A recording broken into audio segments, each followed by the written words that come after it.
Now I probably should have started making this video before I did the job, but I couldn't find anything online that explained how to take off the roll bar from the new Nissan Frontier. When I got this truck, I was not anticipating getting one with the roll bar. I knew I was going to take it off because I was going to put a bed cap on it, but this isn't the bed cap I wanted. Also, the bed cap I'm going to get is going to be able to support a roof tent. As I was saying, I couldn't find anything to talk about how to pretty much take this off the back. You would think pretty simple, has the bolts, you see the bolts, you take the bolts off, but the wiring can be the little bit more of a tricky part.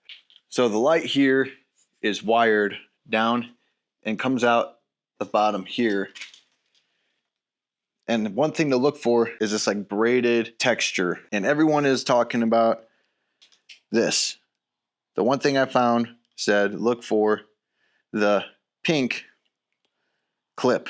So on the passenger side here, the roll bar sits here, and that cable is in here and kind of comes down, up and around. And you can see where it connects to the tail light.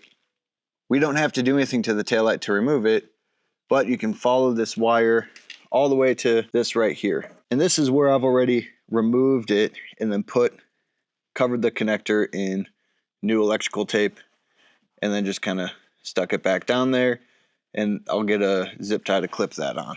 As you can see, it's pretty easy. You just have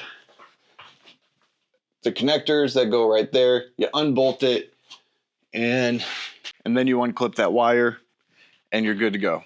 Take it off, put a truck cap on, and no problems. Thanks for watching this incredibly easy video, and hopefully now no one has to search that hard to figure out how to do this.